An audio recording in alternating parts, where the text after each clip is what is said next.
Odysseus turned his back on the harbour and followed a rough track leading through the woods and up to the hills, towards the place where Athena had told him he would meet the worthy swineherd, who, of all the servants Odysseus had acquired, had shown himself to be the most faithful steward of his property. Steward, goodness. He found him sitting in the porch of his hut, in the farmyard, whose high walls, perched on an eminence and protected by a clearing, enclosed a fine and spacious courtyard. The herdsman had made it himself for his absent master's swine, without help from his mistress or the aged Laertes, building the wall of quarried stone with a hedge of wild pear on top. Outside he had fenced the whole length on both sides with a closely set stockade made of split oak, which he had taken from the dark heart of the lochs. Inside the yard, to house the pigs at night, he had made 12 sties, all near one another, in each of which 50 brood sows were penned. That's a lot of pigs. And slept on the ground. The boars slept outside the yard, and of these there were far fewer, since their numbers were constantly reduced by the frequent banquets of the courting noblemen, for whom the swineherd used at regular intervals to send down the pick of his fatted hogs. There were 360 of them. They were guarded every night by 4 dogs as savage as wild beasts, trained by the master swineherd. He himself was busy shaping a pair of sandals to his feet, cutting them out of a piece of good brown leather. 3 of his men had gone in various directions with the pigs to their pastures. He had been obliged to send the 4th to town with a hog for the arrogant suitors to slaughter and feed on the flesh.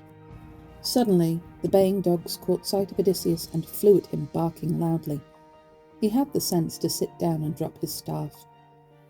Even so, he would have suffered ignominious injuries then and there at his own farm had the swineherd, had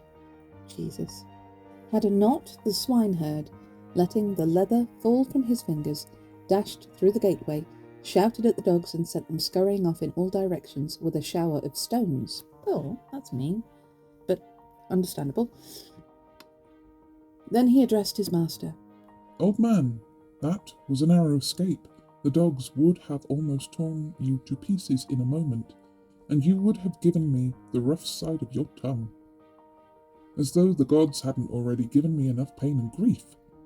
Here I sit, yearning and mourning for the best of masters, and fattening his hogs for others to eat, while he himself, starving as like as not, is lost in foreign lands and tramping through strange towns, if indeed he is still alive and can see the light of day. But follow me, old man, let's go to my hut. When you have had all the bread and wine you want, you should tell me where you come from and what your troubles are. The good swineherd led the way to his hut, ushered Odysseus in, and invited him to sit down on some brushwood that he piled up for him and covered with the shaggy skin of a wild goat, large and thick, which served as his own mattress. Odysseus was delighted by this welcome and thanked him, saying, My good host, may Zeus and the other gods grant you your dearest wish for receiving me so kindly. And you, Eumaeus, the swineherd, said in reply, Stranger, it is not right for me to turn away any stranger, even one in a worse state than you are, for strangers and beggars all come in Zeus's name, and a gift from folk like us is none the less welcome for being small. Servants cannot make larger gifts when they are always in fear of their overbearing masters. I mean these new ones. As for my old master, the gods have set their faces against his return. He would have looked after me properly, and given me possessions, a cottage, and a bit of land, and a wife that any man would be glad to have, as a kind master does for a servant who has worked hard for him, and whose work heaven has prospered, as it prospers the job I toil at here. Yes, the king would have rewarded me well for this, had he grown old in Ithaca, but he is dead and gone. and I wish I could say the same of Helen and all her breed, for she has been the death of many a good man. Do you mean women? My master, you see, was one of those who went to Ilium, the land of horses, to fight the Trojans in Agamemnon's cause. The swineherd broke off, hitched up his tunic under his belt, and went out to the sties where the young porkers were penned in batches. Porkers. He selected 2, carried them in, and slaughtered them both. Next, he singed them, chopped them up, and skewered the meat. When he had roasted it all, he served it up piping hot on the spits, set it in front of Odysseus, and sprinkled it with white barley meal. He then mixed some mellow wine in an olive wood bowl, took a seat facing his guest, and encouraged him to eat. Stranger, He said, do have some suckling pig, which is all we servants can offer you, for our fatted hogs are eaten up by the suitors, who have no fear of the wrath to come and no pity in their hearts. Yet the blessed gods don't like wicked acts. Justice and fair play are what they respect in men. Even bloodthirsty pirates, when they've raided a foreign coast and been allowed by Zeus to carry off some loot, are haunted by the fear of retribution as they make for home with their ships full of plunder. So these suitors must have somehow discovered, maybe through some heaven-sent rumour, that my master has come to a disastrous end, which explains why they will neither pay court to his widow in the regular way, nor go home and mind their own business, but sit there instead, at their ease, and eat up all his livelihood in this high-handed style. No scrimping or saving for them. For I tell you they slaughter beasts every single day and night that Zeus sends. Never just 1 or even 2 at a time. They draw and swill wine like water. My master, you see, was enormously rich. There wasn't a lord on the fertile mainland or in Ithaca itself to touch him. He's worth more than 20 others rolled into one. Let me give you some idea. On the mainland, 12 herds of cattle, as many flocks of sheep, and as many droves of pigs, and as many scattered herds of goats, all tended by hired labour or his own herdsmen. While here in Ithaca, 11 herds of goats. While here in Ithaca, 11 herds of goats graze up and down the coast with reliable men to look after them. And every one of these men has day by day to choose the best of his fatted goats and drive it in for the suitors. I too, who tend and keep these pigs, carefully pick out the best and send it down to them. While Eumaeus was talking, Odysseus eagerly ate the meat and drank the wine, avidly and in silence, but his brain was teeming with thoughts of what he would do to the suitors. When he had finished supper and felt satisfied, he filled the bowl he had been using and handed it to his host, brimful with wine. Eumaeus accepted with pleasure, and Odysseus now said to him with winged words, Tell me, friend, who was the man who brought you with his wealth? This lord whom you describe as so exceedingly rich and powerful. You said he had lost his life in Agamemnon's cause. Tell me his name. Describe him. I may find that I know him. Heaven knows whether I can tell you I've met him, but I've certainly roved all over the world. I just want an ego-stroking now. Old friend, answered the master swineherd, no wanderer who comes here and claims to bring news of Odysseus could convince his wife and son. Beggars in need of creature comforts find lying easy, and to tell a true tale is the last thing they want to do. Wherever a tramp comes to Ithaca, he goes straight to my mistress and tells a pack of lies. She welcomes him graciously and asks him every detail, point by point, while tears of distress stream down her cheeks, as is natural for a woman whose husband has met his end abroad. Even you yourself, old friend, would be quick enough to invent a tale as if someone gave you a cloak and tunic to put on. As for my master, he is dead and gone. The dogs and the birds of the air must by now have torn the flesh from his bones, or the fish have eaten him in the sea, and his bones lie there on the shore with the sand piled high above them. Yes, that is how he met his end, and his death has meant nothing but grief for his friends, and for myself above all. For I shall never find so kind a master again. Wherever I may go, not even if I return to my parents' house, where I was born and bred. And much as I grieve for them and long to be back in my own country and set eyes on them again, it is for the lost Odysseus that my heart aches and yearns. Even in his absence, I can hardly bring myself to mention his name. He cared for me and loved me dearly, but even though he is far away, I still call him my beloved master. Friend, said the patient, good Odysseus in reply, since you won't accept what I say, and since you have so little faith that you cannot believe he will ever return, I will not merely state that Odysseus is coming back. I will swear to it. Directly he comes and sets foot in his own house, I will claim the reward for the good news, and you can dress me in a fine new cloak and tunic. But till that moment, destitute as I am, I will accept nothing, for I loathe, like the gates of Hades, the man who is driven by poverty to lie. other reasons are okay, but not poverty. I swear now by Zeus before all other gods, and by the board of hospitality, and by the good Odysseus's harp, which I am approaching, that everything will happen as I say. This very month Odysseus will be here, between the waning of the old moon and the waxing of the new. He will come back to his home, and will punish all who dishonour his wife and his noble son. And you, Eumaeus, the swineherd, said in reply, Old friend, that reward I will never have to pay, nor will Odysseus ever come home again. Drink in peace, and let us turn to other matters. Don't remind me of my troubles, for I tell you my heart is wrung when anyone reminds me of my dear king. As for your oath, let's forget it. And may Odysseus still come home, as I pray he will, and as Penelope does, and old Laertes and godlike Telemachus. Ah, there's another cruel anxiety for me. Odysseus' son, Telemachus.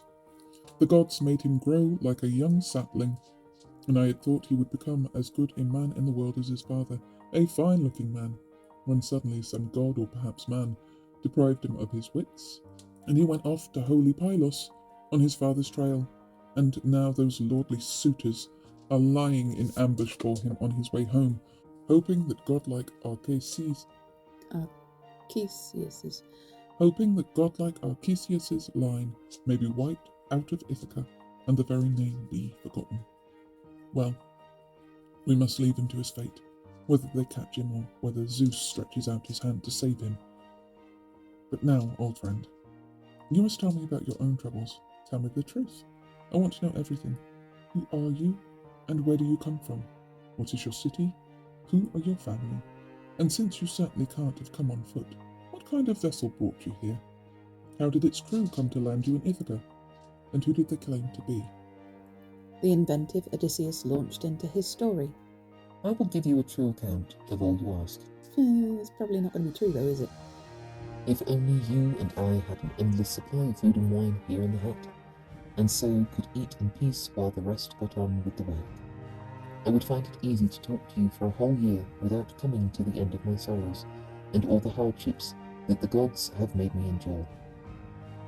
I am a native of the broad lands of Crete, and the son of a rich man.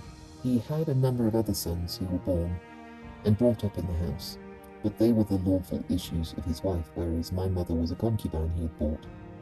In spite of this difference, my father, Castor, son of Hylax, put me on equal footing with his legitimate sons. The Cretans of his day respected and honoured him like a god for his good fortune, his riches, and his splendid children, but his time came and death bore him off to Hades' halls. His high-handed sons then split up the estate and cast lots for the shares, assigning to me a meagre pittance and a house to match. However, I won a wife for myself from a rich land-owning family on my own merits, for I was neither a fool nor a coward. Now it is all gone, yet I think you will still be able to see by the stubble what the harvest was like. Since then, I have been overwhelmed by troubles, but in the old days, Ares and Athena had endowed me generously with the daring that breaks the battle line, and when it came to planning an attack against the enemy, and I had picked my men for an ambush, my proud heart never had a foreboding of death, and I would leap out before all the rest and kill with my spear any enemy who was slower on his feet than I. That was the kind of man I was in battle, but I did not like work on the land, nor the domestic pursuits that make for a fine family of children. What I always loved was ships with oars and fighting and polished javelins and arrows, terrible things which make other people shudder. I suppose that my inclinations were all implanted in me by the gods, for different men find satisfaction in very different ways of earning a living. Anyhow, before the Achaean expedition ever set foot on the coasts of Troy, I had 9 times had my own command and led a well-found fleet against a foreign land. As a result, large quantities of loot fell into my hands. From this, I used to select what I liked, and a great deal more came my way by lot. In this way my estate increased rapidly, and my fellow countrymen soon learned both to fear and to respect me. The time came, however, when all-seeing Zeus devised the dreadful adventure which laid so many low, and they pressed me and the famous Eumaeus to lead our ships to Ilium. There was no way of avoiding it. Public opinion was too much for us. So for 9 years we Achaeans campaigned at Troy, and after sacking Priam's city in the 10th, we sailed for home, and our fleet was scattered by a god. But for my unhappy self, the inventive brain of Zeus was hatching more mischief.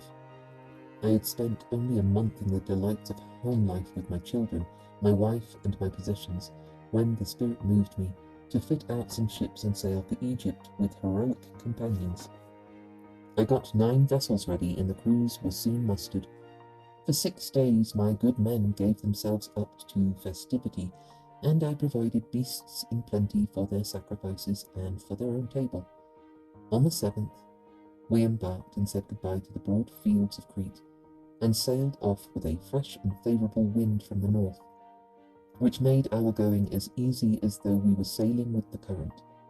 Not a single one of my ships came to harm. We sat there safe and well, while the wind and the steersman kept them on their course. On the 5th day, we reached the great river of Egypt, and there in the Nile I anchored my curved ships. Then I ordered my good men to stay by the ships on guard, while I sent out some scouts to It's that word again. reconnoitre from the heights. But carried away by their own violence, they went on a rampage and immediately began to plunder some of the fine Egyptian farms, carrying off the women and children and killing the men. The hue and cry soon reached the city, and the townsfolk, roused by the alarm, poured out at dawn. The whole place was filled with infantry and chariots and the glint of arms. Zeus, the Thunderer, struck abject panic into my party. Not a man had the spirit to stand and face the enemy, for we were threatened on all sides. They ended by cutting down a large part of my force with their sharp weapons and carrying off the survivors to work for them as slaves. As for myself, a sudden inspiration saved me, though I still wish I had faced my destiny and fallen there in Egypt, for trouble was in store for me. I quickly took off my fine helmet, let the shield drop from my shoulder, and threw away my spear. Then I ran up to the king's chariot and clasped and kissed his knees. Moved to pity, he spared my life, gave me a seat beside him, and so drove his weeping captive home. Many of his people, of course, were lusting for my blood and lunged at me with their ash-wood spears, for they were thoroughly roused. But he kept them away for fear of offending Zeus, the stranger's god, whose wrath is aroused by deeds of cruelty. I passed several years in the country, and made a fortune among the Egyptians, who were generous to me, one and all. But in the course of the 8th I fell in with a rascally Phoenician, a thieving rogue, who had already done a deal of mischief in the world. I was persuaded by his plausible talk to join him in a voyage to Phoenicia, where he had a house and estate, and there I stayed with him for a whole year. But when the days and months had mounted up, and a second year began its round of seasons, he put me on board a ship bound for Libya, on the pretext of wanting my help with the cargo he was carrying, but really to sell me for a handsome sum when he got there. Full of suspicions, but having no choice, I followed him on board. With a good stiff breeze from the north, the ship took the central route, south of Crete. But Zeus had planned their destruction. When we had passed Crete, and no other land nor anything but sky and water was to be seen, he brought a dark cloud to rest above the ship. The sea below it was blackened. Zeus thundered, and in the same moment struck the vessel with lightning. The whole ship reeled to the blow of his bolt, and was filled with the smell of sulphur. Okay, so he's kind of drawing on his own experiences here. The men were flung overboard, and round the black hull they floated like seagulls on the waves. There was no home coming for them. The gods saw to that. But in this hour of my affliction, Zeus himself thrust into my arms the great mast of the blue-prowed ship. Okay, he's actually telling the truth here. To allow me once again to avoid disaster. I coiled myself around it and became the sport of the accursed winds. For 9 days I drifted, and on the 10th night, in pitch darkness, a great roller washed me up on the coast of Thesprotia, where Lord Phaedon, king of the Thesprotians, gave me hospitality, asking for nothing in return. His own son found me fainting from exposure and exhaustion, pulled me up by the hand, and took me home with him to his father's palace, where he gave me a cloak and tunic to wear. It was there I heard of Odysseus. The king had told me that he had entertained and befriended him on his homeward way, and showed me what a fortune in copper, gold, and wrought iron Odysseus had amassed. The amount of treasure stored up for him there, in the king's house, would keep a man and his heirs to the 10th generation. He added that Odysseus had gone to Dodona to learn the will of Zeus from the great oak tree that is sacred to the god, and to discover how he ought to approach his own rich land of Ithaca after so long an absence, openly or in disguise. Moreover, he swore in my presence over a drink offering in his own house that a ship was waiting on the beach, with a crew standing by to convey Odysseus to his own country. But he sent me off before him, because a Thesprotian ship happened to be starting for the corn island of Dylicia. For the corn island of Dulichium.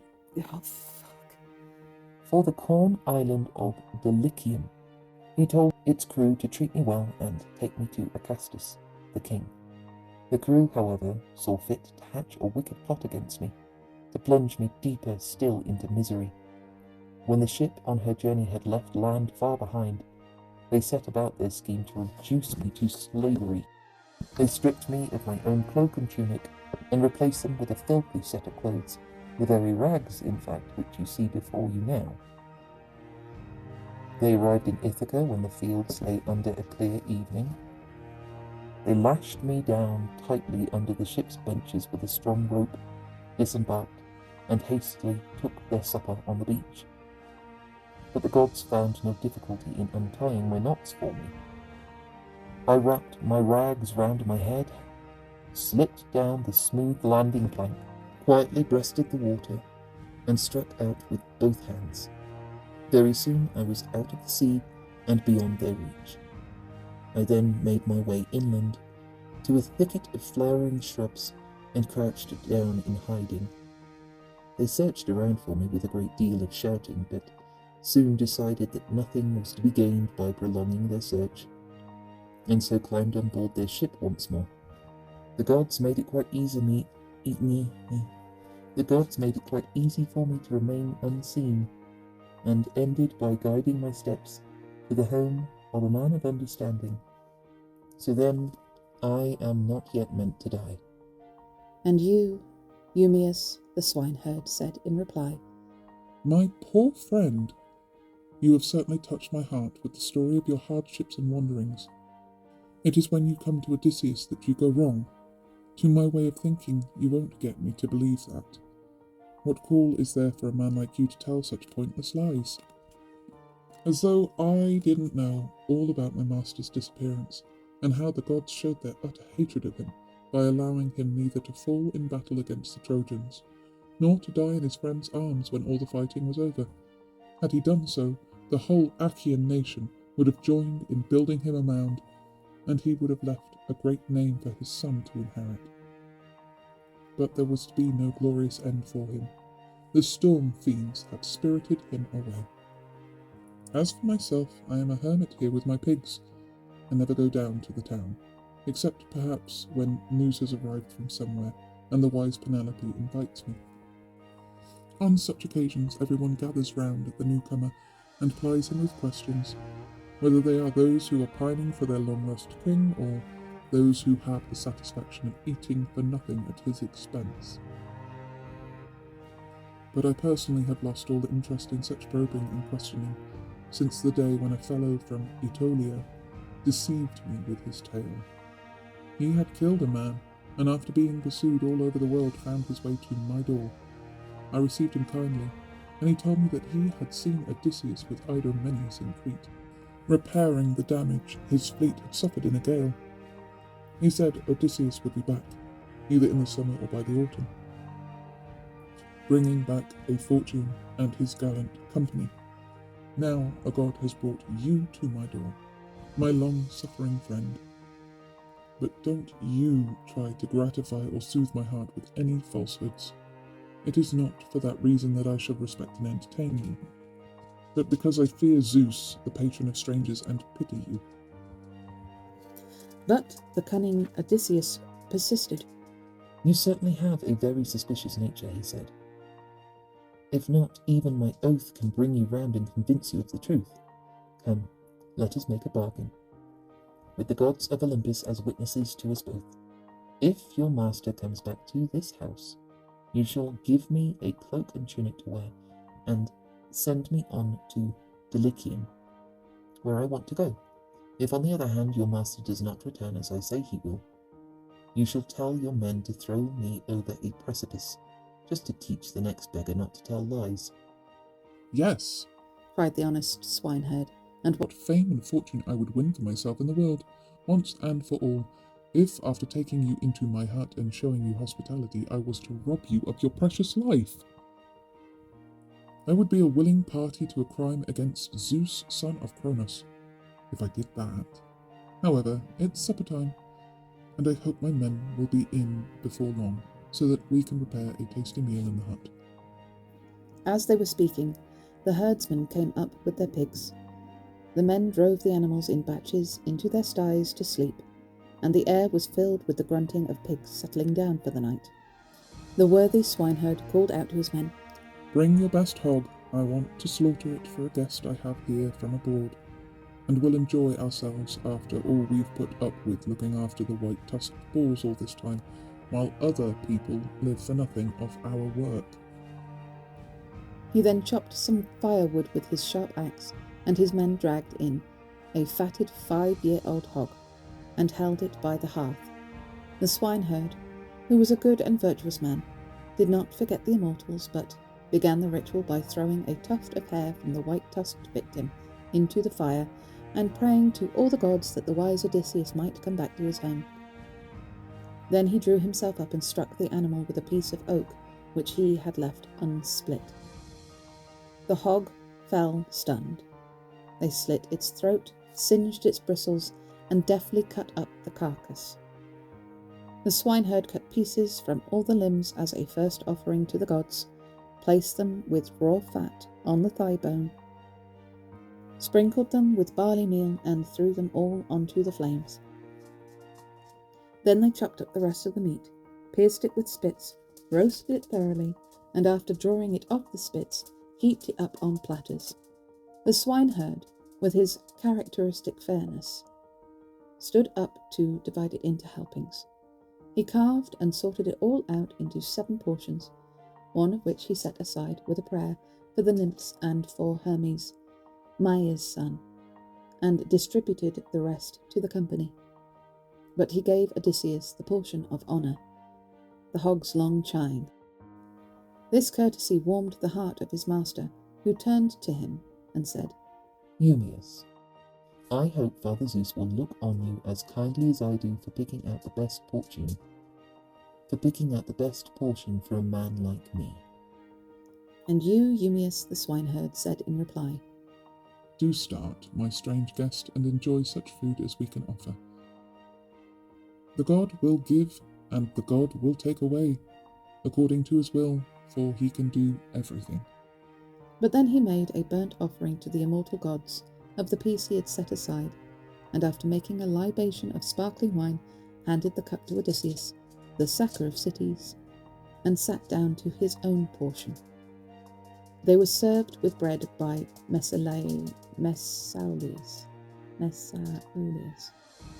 They were served with bread by Mesaulius, a servant whom Eumaeus had procured for himself during his master's absence, acting without help from his mistress or the old Laertes, and buying the man from the Taphians with his own resources.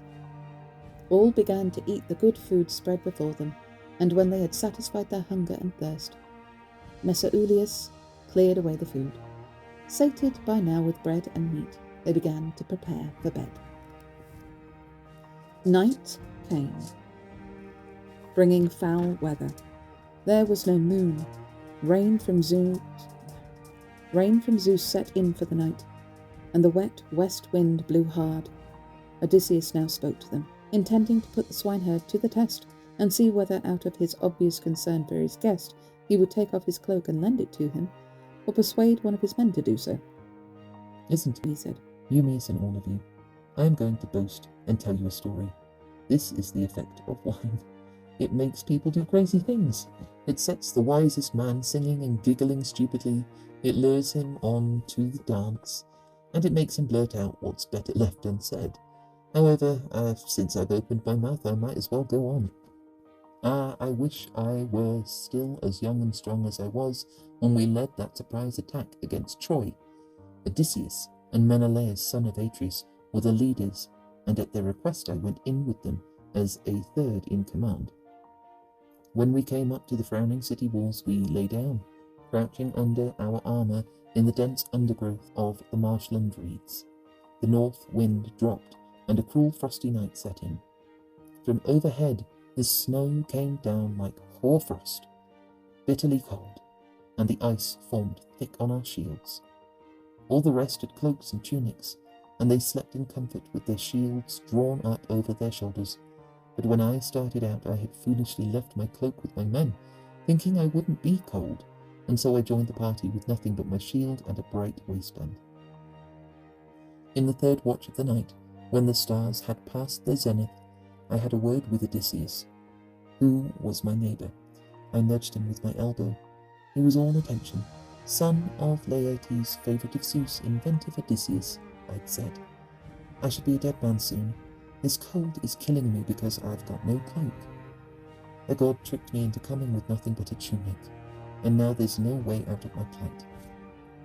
When I put this to him, Odysseus turned it over in his mind and, like the schemer and soldier that he was, he had an idea, as you will see. Quiet, he whispered in my ear. Don't let any of the others hear you. Then he raised his head on his elbow and called to the rest. Wake up, my friends. The gods have sent me a dream in my sleep.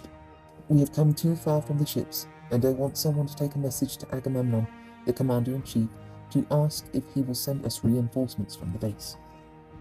A man called Eumaeus, Adraemon's son, immediately jumped up, threw off his purple cloak, and ran off towards the ships, leaving me to snuggle down in his cloak with a grateful heart till dawn appeared on her golden throne. I wish I were still as young and strong as I was then. And then you, Eumaeus the swineherd, said in reply, Old friend, that is an excellent story you have told us. Not a word was ill-judged or lost on us. Tonight you shan't go without clothing or anything else that an unfortunate outcast has the right to expect from those he approaches, but in the morning you'll have to wrap up in your own rags once more. We have no stock of cloaks here or change of tunics. Each man has to manage with a single cloak. But when Odysseus's dear son arrives, he will give you a cloak and a tunic to wear, and send you wherever you have set your heart on going." The swineherd jumped up, placed a bed for him by the fire, and spread on it the skins of sheep and goats. Odysseus lay down, and Eumaeus covered him with a great thick cloak, which he kept as a spare garment for exceptionally cold spells. So there Odysseus slept, with the young farmhands beside him. But the swineherd was unwilling to sleep there away from his boars. He got himself ready for a night outside, and Odysseus was delighted to see his diligent concern for his absent master's property. He began by slinging a sharp sword from his sturdy shoulders. He then wrapped himself in a good thick cloak to keep out the wind, picked up the fleece of a full-grown goat, and finally took a sharp javelin with which to ward off dogs and men. And so he went off to pass the night where the white-tusked boars slept, under an overhanging rock, sheltered from the northerly winds.